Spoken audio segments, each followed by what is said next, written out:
ከረጅም ጊዜ በፊት ከታላቁ ባቢሎን ግንብ በኋላ ዓለም አንድ አልነበረችም።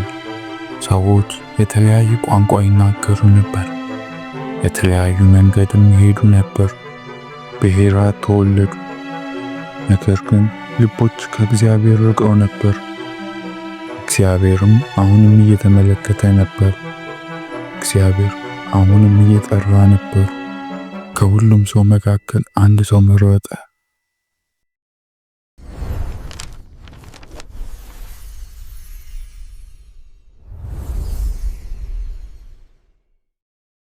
በጥንቲቷ የከለዳን ኡር ከተማ በጣዖታትና በጩኸታት የተሞላች የበለጸገች ምድር አብርሃም የሚባል ሰው ይኖር ነበር። ኡር ባለጸጋ ነበረች። ሕንፃዎች ጠንካራ ነበሩ። ሕዝቦቹ ብዙ አማልክት ያመልኩ ነበር። ነገር ግን የአብርሃም ልብ የተለየ ነበር። አብርሃም ከሚስቱ ከሳራ ጋር በጸጥታ ይኖር ነበር። ልጆችም አልነበራቸውም። የወደፊት ሕይወታቸው ተራ ይመስል ነበር። አብርሃም ንጉሥ አልነበረም፣ ታዋቂም አልነበረው። እግዚአብሔር ግን ያየው ነበር። አንድ ሌሊት በዙሪያው ያለው ዓለም ዝም ባለበት ጊዜ እግዚአብሔርን ተናገረ። በቁጣ አልነበረም፣ በስልጣንና በፍቅር ነው። ግን እግዚአብሔርም እንዲህ አለ፣ አብርሃም ከአገርህ ከሕዝብህና ከአባትህ ቤት ውጣ፣ ወደማሳይህ ምድር ሂድ። እግዚአብሔር አብርሃምን እንዲሄድ ብቻ አልጠራውም፣ ቃል ኪዳንም ሰጠው። እግዚአብሔርም ታላቅ ሕዝብ አደርግሃለሁ፣ እባርክሃለሁ፣ ስምህንም ታላቅ አደርገዋለሁ። በአንተ የምድር ወገቦች ሁሉ ይባረካሉ። አብርሃምም ማስረጃ አልጠየቀም፣ መልስም አልጠየቀም። ዝም ብሎ አመነ። 75 ዓመት ሲሞላው አብርሃም ታሪኩን የሚቀይር ውሳኔ ያደረገ። ድንኳኖችን አዘጋጀ፣ ባሪያዎችና መንጋዎችንም ሰበሰበ።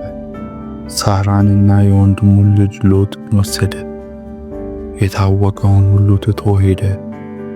መንገዱ ግልጽ አልነበረም፣ ግን እምነቱ ወደፊት ገፋው። ጉዞውም ረጅም ነበር፣ ምድሪቱም አስቸጋሪ ነበረች።